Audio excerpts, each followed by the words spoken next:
आंकड़ों के बारे में आज का हमारा ये जो पूरा टॉपिक है उसमें हम आंकड़े क्या होते हैं ये देखेंगे, और साथ ही साथ ये जो आंकड़े होते हैं इनका वर्गीकरण किस प्रकार से किया जाता है ये देखेंगे। और जो तुम लोग देखते हो जो क्वेश्चंस आते हैं उन क्वेश्चंस में जो क्वेश्चंस का पैटर्न होता है उसमें जो आवृत्तियां दी रहती हैं वो कैसे फॉर्म होती हैं, वो क्वेश्चंस कैसे बनते हैं, हम इन चीज़ों को भी देखेंगे। ठीक है, तो हम अपनी स्क्रीन शेयर करा रहे हैं, तुम लोग बताना अगर तुम लोग को दिखाई देता है तो।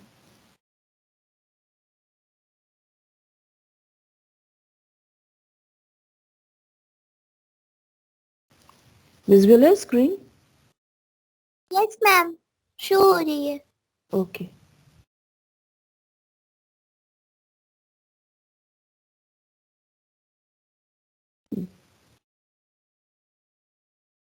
तो इसमें देखिए ऑर्गेनाइजेशन ऑफ डेटा की बात हम लोगों ने पिछली बार भी देखी थी कि हम डेटा को ऑर्गेनाइज करते हैं तब हम किसी रिजल्ट पर पहुंच पाते हैं।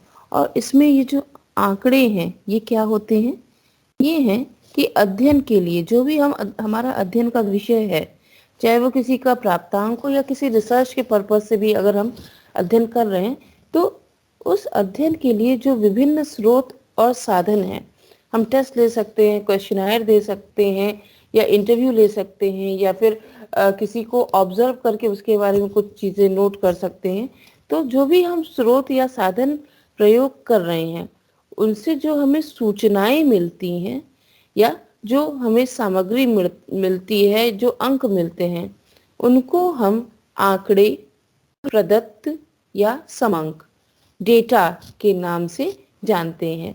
तो मेजरमेंट की प्रोसेस में, मापन की प्रक्रिया में हम विभिन्न प्रकार के स्रोतों को इस्तेमाल में लाते हैं, जो कि हमने तो पहले के लेक्चर्स में भी बताया है कि we can use interviews, checklist, और साथ ही साथ क्वेश्चनायर, प्रश्नावली और टेस्ट, इन सभी का प्रयोग करके हम अलग अलग जगह से जो भी हमारा अध्ययन करने जा रहे हैं हम उस अध्ययन के लिए कुछ आंकड़े एकत्र करते हैं, कुछ संख्याओं के रूप में हम रिजल्ट्स प्राप्त करते हैं।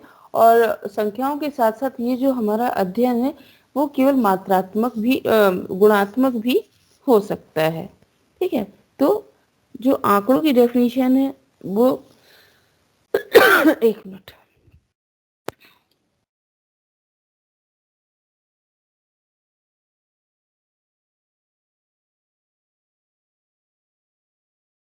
आंकड़ों की डेफिनेशन कहती है कि अध्ययन के लिए विभिन्न स्रोतों और साधनों के द्वारा एकत्र सूचनाएं या सामग्री आंकड़े, प्रदत्त या समंक के नाम से जाने जाते हैं।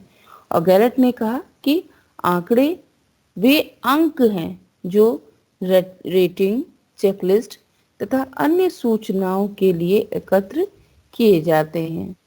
ये हम काहे के लिए, किन किन चीज़ों के लिए यूज़ करते हैं? प्रयोग के लिए, एक्सपेरिमेंट के द्वारा, सर्वे के लिए, और साथ ही साथ वर्णनात्मक अध्ययन, कोई अध्ययन हम कर रहे हैं उसका जो रिजल्ट है उसको बताने के लिए हम इनको एकत्र करते हैं। ठीक है, तो ये है आंकड़ा। अलग अलग प्रकार के उपकरणों का प्रयोग करके हम जो संख्याएं या अंक एकत्र करते हैं, जिनका प्रयोग कि हम शोध के लिए कर सकते हैं और प्रयोग के लिए कर सकते हैं, और साथ ही साथ किसी घटना के वर्णनात्मक अध्ययन के लिए कर सकते हैं, उनको हम डेटा कहते हैं। तो मेनली ये अंकों से संबंधित होता है, खास करके सांख्यिकी के संदर्भ में। ठीक, और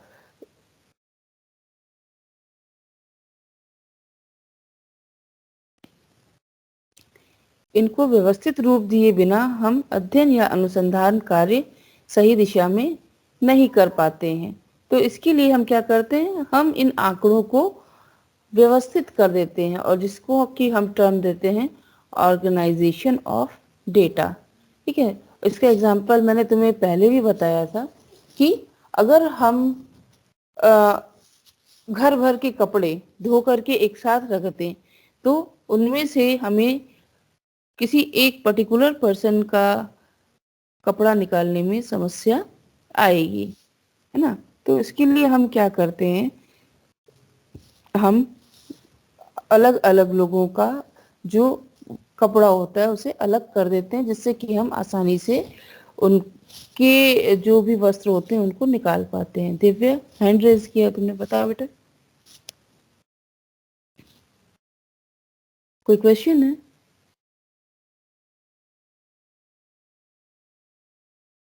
दिव्या मिश्रा।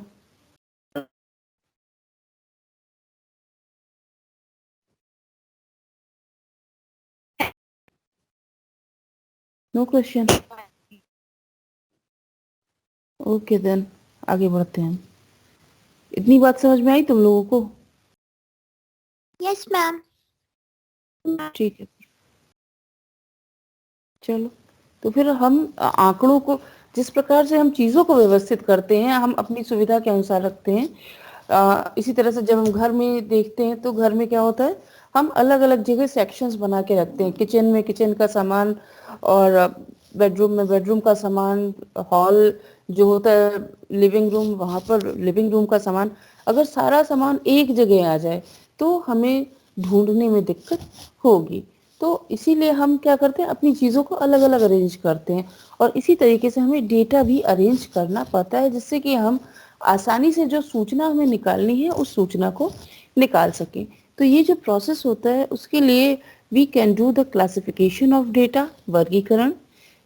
हम टेबुलेशन करते हैं, सारणी बनाते हैं, और उसके साथ साथ ग्राफिकल रिप्रेजेंटेशन ऑफ डेटा, आंकड़ों का रेखा चित्रीय प्रदर्शन, ये तीनों चीजें की जाती हैं। ठीक है, जिससे हम आसानी से किसी एक निष्कर्ष पर पहुंच सकें। ठीक, तो जो क्लासिफिकेशन ऑफ डेटा है वो क्या करता है, उसमें हम जो भी हमें मापन से मिले हुए अंक होते हैं, ये प्राप्तांकों के एक बड़े ढेर के रूप में होते हैं। ढेर मतलब जैसे अब तुम लोग के ही क्लास का अगर हम एग्जाम्पल ले लें तो केवल एजुकेशन में थर्ड ईयर में 250 बच्चे हैं।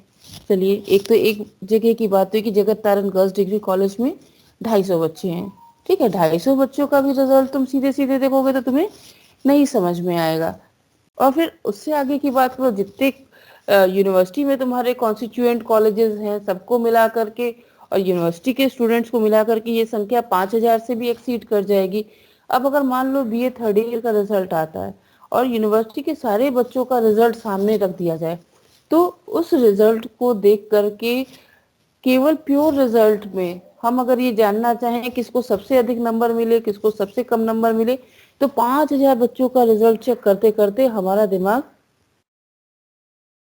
क्या होगा, सही रहेगा या फिर थोड़ी देर के लिए चकरा जाएगा? हम चकरा जाएगा मैम। चकरा जाएगा ना। वही अंक देख रहे हैं देखते जा रहे हैं और अंत में पता चला कि हम भूल गए कि हमने कहाँ तक देखा था, फिर हमें फिर से देखना पड़े। और इस एक्सरसाइज के बाद भी ये संभव नहीं हो पाएगा कि हम अपना जो निष्कर्ष निकाल रहे हैं बहुत मेहनत करके भी हम सच में उसमें सक्सेसफुल हो पाएंगे या नहीं हो पाएंगे, ये डाउटफुल ही बना रहेगा। तो इसी के लिए हम क्या करते हैं, इसीलिए इसको कहा गया एक बड़ा ढेर, है ना। आपको हर तरफ नंबर ही नंबर दिख रहे हैं, आपको उसमें से ढूंढना है कि आप क्या चाह रहे हैं उससे। तो उसके लिए आप क्या करते हो कि हम इसे फिर से रीड करते हैं कि मापन प्रक्रिया से प्राप्त समंक प्रायः प्राप्तांकों के एक बड़े ढेर के रूप में होते हैं, जिन्हें देखकर समूह के संबंध में किसी महत्वपूर्ण सूचना को प्राप्त कर पाना कठिन होता है। और जो भी हमारे कलेक्टेड डेटा हैं, संकलित आंकड़े हैं, उनको मीनिंगफुल अर्थयुक्त बनाने के लिए उन्हें संक्षिप्त संक्षिप्त मतलब उनको हम अरेंज करते हैं और क्लासिफाई करते हैं, वर्गीकृत करते हैं। ठीक, तो वर्गीकरण में हम जो डेटा होते हैं उनको उनकी समानता और सादृश्यता एक जैसे दिखने के आधार पर कुछ कम क्रमबद्ध प्राप्तांक वर्गों अथवा श्रेणियों में बांट करके प्रस्तुत करते हैं। अब कैसे करते हैं ये भी हम लोग आगे देखेंगे। ठीक है, तो अच्छा तुम लोग देख लो इसमें, ये यहाँ पर देखो इसका एग्जाम्पल है। ठीक है, जैसे ये है बच्चों का नंबर, ठीक है, और ये है कि किस प्रकार से उनको नंबर दिए गए। यहाँ पर भी वही सेम चीज दिखा रहा है, क्वेश्चन है ये, एक क्वेश्चन ये है और दूसरा क्वेश्चन ये है। इसमें देखो जो अंक है, मान लो 100 नंबर का प्रश्न पत्र है और उसमें किसी एक बच्चे को 89 नंबर हाईएस्ट मिला है। ठीक, तो यहाँ पर देखो हमने क्या किया, जो भी 100 बच्चे थे तो उन 100 बच्चों को यहाँ पर क्लास इंटरवल के रूप में अरेंज कर दिया गया। जिन बच्चों को 0 से 9 के बीच में नंबर मिले हैं उनकी संख्या है 7, फिर 10 से 19 तक मिला है 9, फिर 20 से 29 तक मिला है 12, 30 टू 39 15 बच्चे हैं, 40 टू 49 25 बच्चे हैं, 50 टू 59 13 स्टूडेंट्स हैं, 60 से 69 10 स्टूडेंट्स हैं, 70 से 79 7 स्टूडेंट्स हैं, 80 से 89 2 स्टूडेंट्स हैं। ठीक है, तो यहाँ पे हमने क्या किया, अगर यही 100 बच्चों का नंबर सीधे सीधे लिखा होता तो तुम उसको इतनी आसानी से उसके बारे में ये निष्कर्ष ना निकाल पाते, कि निकाल लेते। अगर तुमसे पूछा जाता है कि 40 से 49 के बीच में कितने बच्चों को नंबर मिले हैं, तो क्या तुम उस पूरे प्राप्तांक को देख करके एक बार में बता पाते? No ma'am. No ma'am. No ma'am. उसके लिए पहले तुमको काउंट करना पड़ता और उसको अलग से लिखना पड़ता, तभी तुम उस बात को बता पाओगे, है ना। तो अब ये जो टेबल बन गई, इसकी वजह से क्या है, इसकी वजह से तुम आसानी से बता सकते हो। तुमसे कोई कुछ भी पूछ ले सकता है इसमें से कि 70 से 79 के बीच में कितने बच्चों को नंबर मिला है, कितने को मिला है बता? 7 मैम 7। 7 को। ठीक है, और 20 से 29 के बीच में 12 12, है ना। तो अब यही चीज वहां पर कही जा रही है कि जो प्रदत्त व्यवस्थापन होता है, ऑर्गेनाइजेशन ऑफ डेटा होता है, उसमें हम क्या करते हैं, जो हमारे मार्क्स हैं उन मार्क्स को हम कुछ ग्रुप्स में डिवाइड कर देते हैं, और उन ग्रुप्स में जो स्टूडेंट्स हैं उनको जितने मार्क्स में, जितने स्टूडेंट्स को उस ग्रुप के बीच में नंबर मिल रहे हैं उनकी संख्या को हम इधर लिख देते हैं, और इस संख्या को हम कहते हैं फ्रीक्वेंसी। फ्रीक्वेंसी का मतलब होता है फ्रीक्वेंट, वो कितनी बार आया है, तो फ्रीक्वेंसी यहाँ पर लिखी जाती है। और यह क्लास इंटरवल, मतलब ग्रुप में हमने कितने से कितने के बीच में मार्क्स को लिया है, तो ये चीज हो जाती है ऑर्गेनाइजेशन ऑफ डेटा में। So I am repeating the definition once again. अब देखना तुम लोग, मापन प्रक्रिया से प्राप्त समंक प्रायः प्राप्तांकों के एक बड़े ढेर के रूप में होते हैं, जिन्हें देख के समूह के संबंध में किसी महत्वपूर्ण सूचना को प्राप्त करना कठिन होता है। संकलित आंकड़ों को अर्थयुक्त बनाने के लिए उन्हें संक्षिप्त और वर्गीकृत किया जाता है।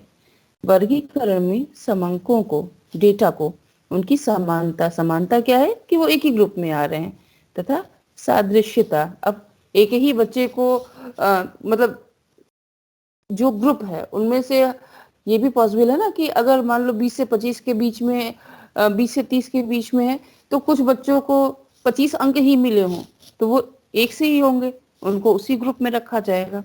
ठीक, तो सादृश्यता के आधार पर कुछ क्रमबद्ध प्राप्तांक वर्गों अथवा श्रेणियों में बांटकर प्रस्तुत किया जाता है। सो क्लासिफिकेशन के बाद जो डेटा होता है वो क्या होता है, वो वास्तव में विभिन्न प्राप्तांक वर्गों, क्लासेस, जो हमने क्लास इंटरवल बताया, अथवा श्रेणियों में आने वाले प्राप्तांकों की अथवा व्यक्तियों की संख्या को बताते हैं। क्लियर है ये तुम्हें? एक तरफ क्लास इंटरवल है और दूसरी तरफ व्यक्तियों की संख्या है।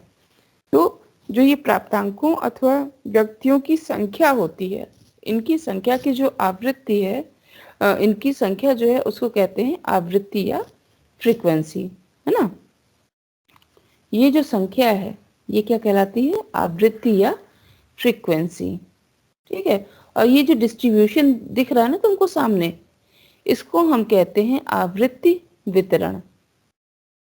ठीक है, तुम लोग को जो भी सवाल मिलते हैं मीन मीडियन मोड के, वो अधिकतर इसी तरीके से मिलते हैं। अब यहाँ पे देखो डेटा दो तरीके के हो सकते हैं, एक तो होते हैं अनग्रुप्ड और दूसरे होते हैं ग्रुप्ड। अवर्गीकृत और वर्गीकृत। अवर्गीकृत मतलब अगर इन्हीं 100 बच्चों के नंबर ये लिख दिए जाते कि किसी को 6 मिला, 7 मिला, 8 मिला, 10 मिला, कितने कितने को कैसे कैसे मिलते गए, वो बिना क्लासिफिकेशन के लिख दिया जाता, तो वो हो जाता तुम्हारा अनग्रुप्ड डेटा। और जब उसको हम ग्रुप में कर देते हैं तो वो कहलाता है ग्रुप्ड डेटा। ठीक है, तो ये वर्गीकृत डेटा है, और वो जो होता है जो जिसका वर्गीकरण नहीं किया रहता है वो कहलाता है अनग्रुप्ड या अनक्लासिफाइड डेटा। तो इतनी चीजें तुम लोग को क्लियर हुई या इनमें कहीं कोई क्वेश्चन है, क्वेरी है? अगर हो तो पूछो। नो मैम, क्लियर है। और बाकी बच्चे? यस मैम, क्लियर है। चल ठीक है, 1 मिनट रुको, शायद कुछ और बच्चे ज्वाइन कर।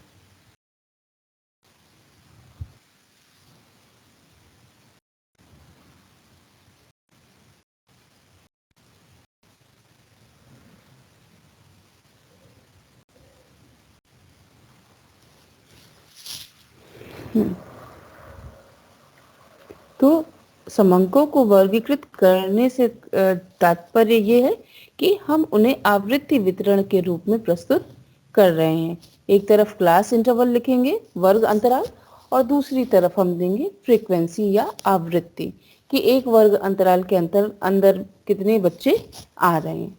ठीक है, फिर हेनरी ई गैरेट की डेफिनेशन है कि आंकड़े वे अंक हैं जो रेटिंग, चेकलिस्ट और अन्य सूचनाओं से एकत्र किए जाते हैं।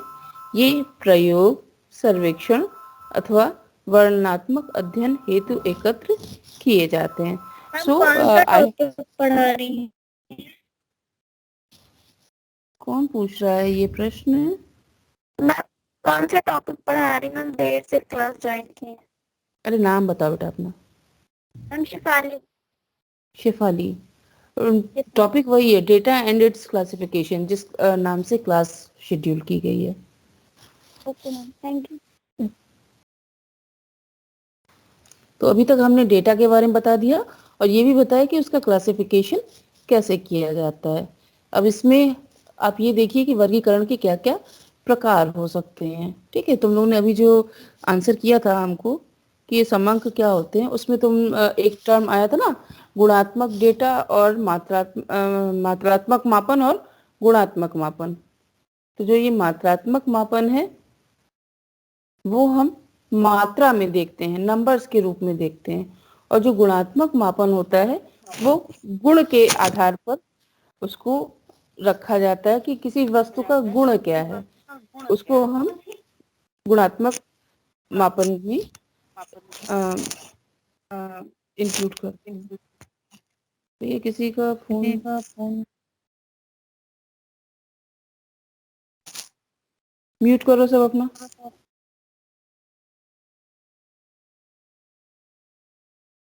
ठीक है,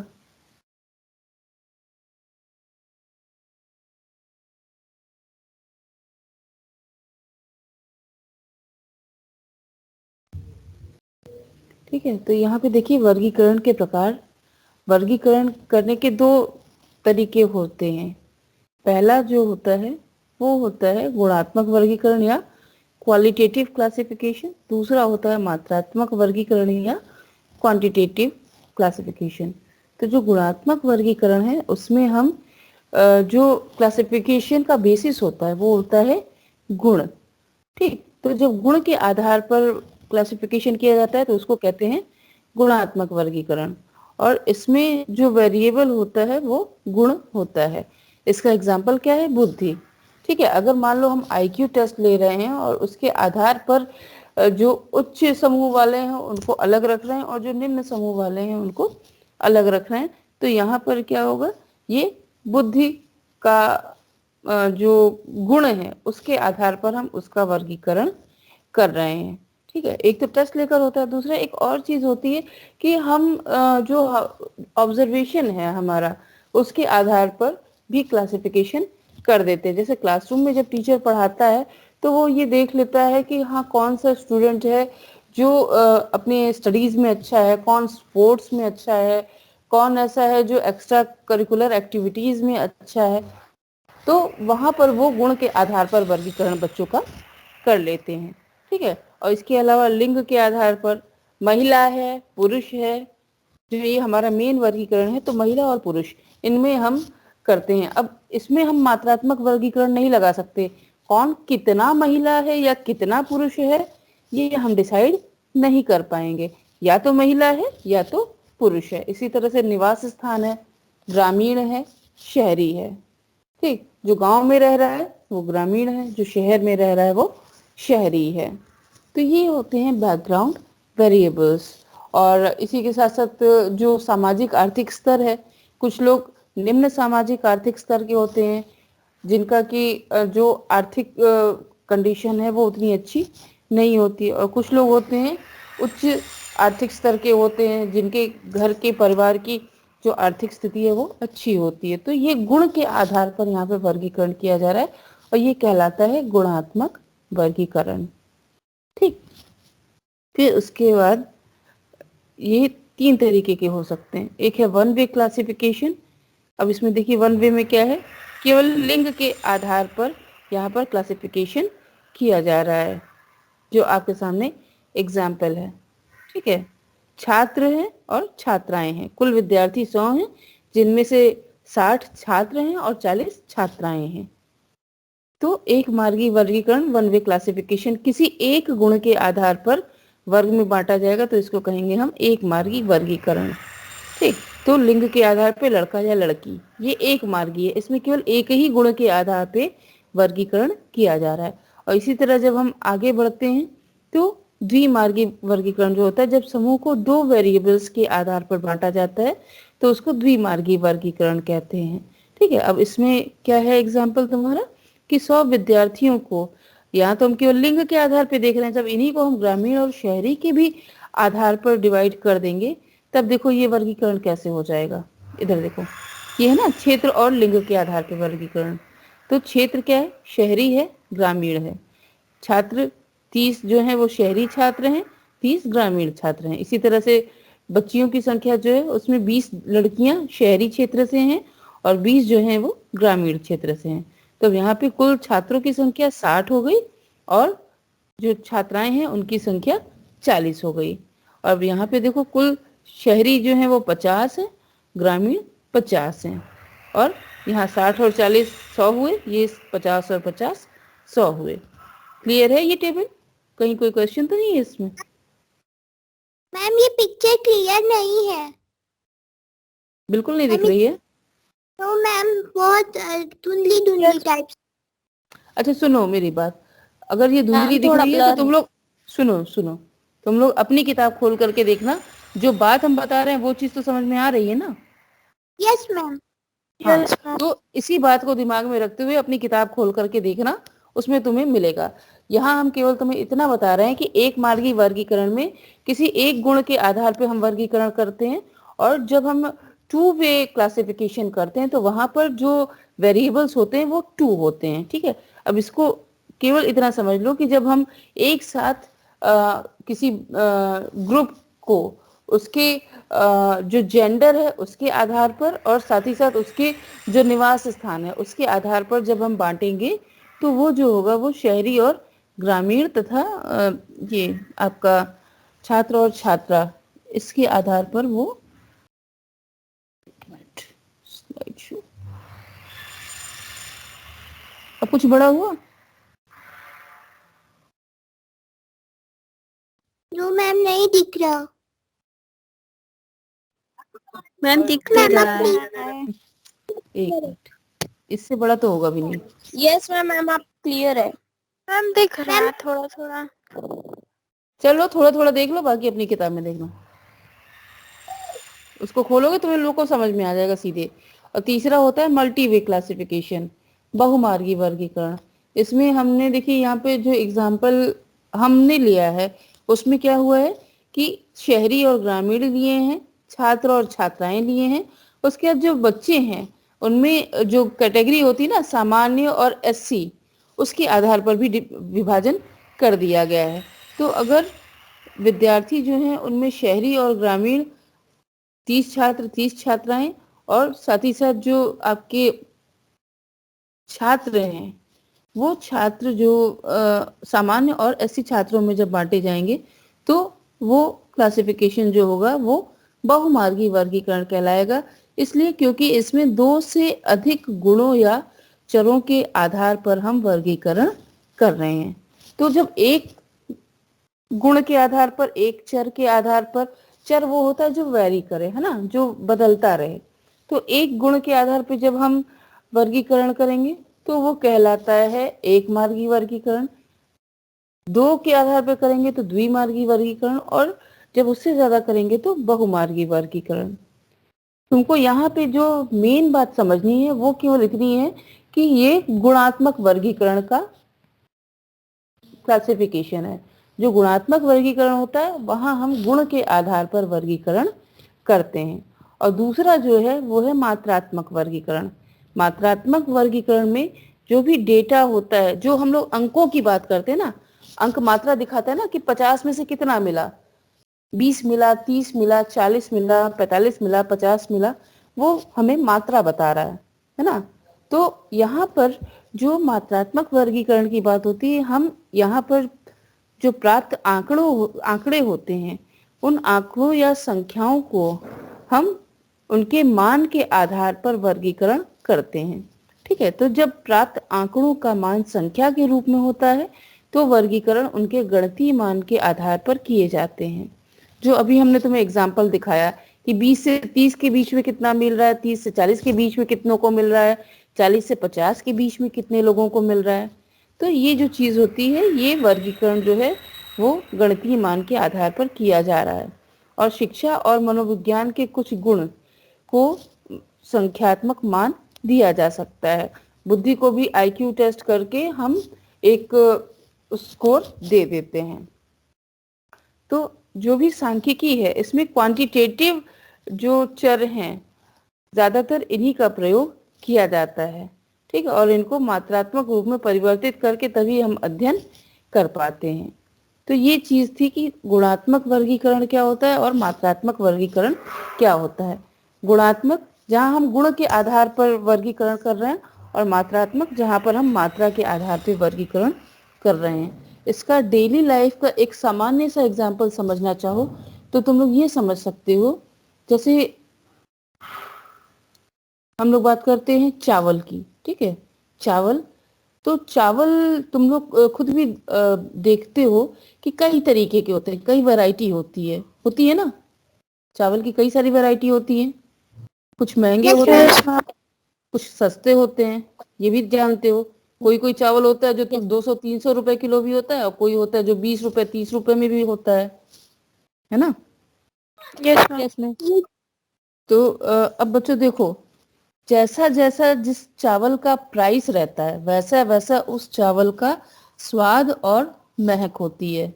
इस चीज को फील किया है तुम लोगों ने, Yes, ma'am. Yes, ma'am. है ना, तुम सब जानते हो ना। तो अब यहाँ पे देखो, जब हम गुण के आधार पे वर्गीकरण कर रहे हैं तो 20 रुपए वाला, 30 रुपए वाला, 40 रुपए वाला, 50 रुपए वाला, ये गुण के आधार पर है। जो जिसमें ज्यादा गुण होंगे उसका दाम उतना ज्यादा होगा। लेकिन अगर तुम मात्रा की बात करोगे तो 100 रुपए वाला चावल भी 1 किलो में उतना ही मात्रा में आएगा जितना कि 20 रुपए वाला चावल आएगा, है ना। ये बात समझ में आ रही है। Yes, ma'am. हाँ, तो जो पहला था वो क्या था, गुणात्मक वर्गीकरण, गुण के आधार पर।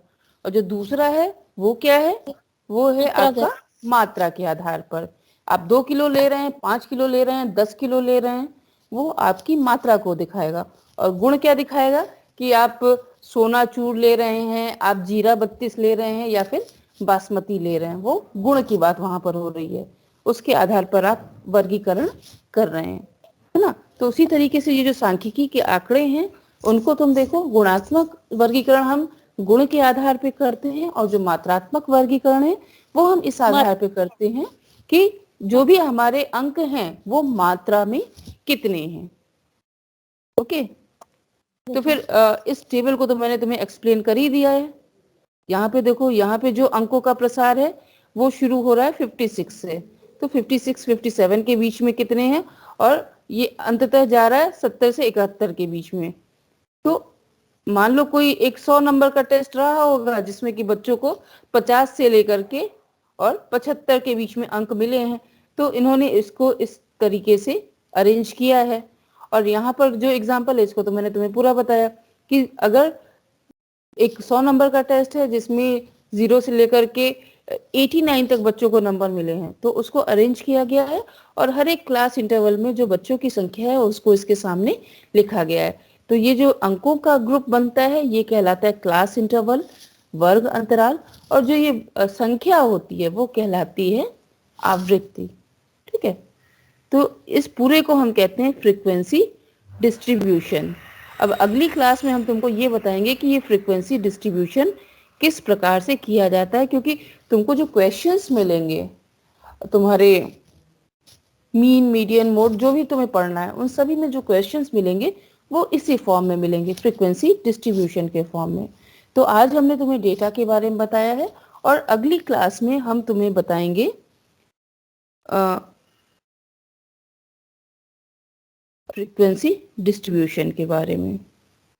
तो अभी फिलहाल के लिए तो तुम लोग का ये असाइनमेंट है कि तुम लोग इसको सब खोल करके पढ़ोगे कि what is data, what is meant by its classification and how we classify the data.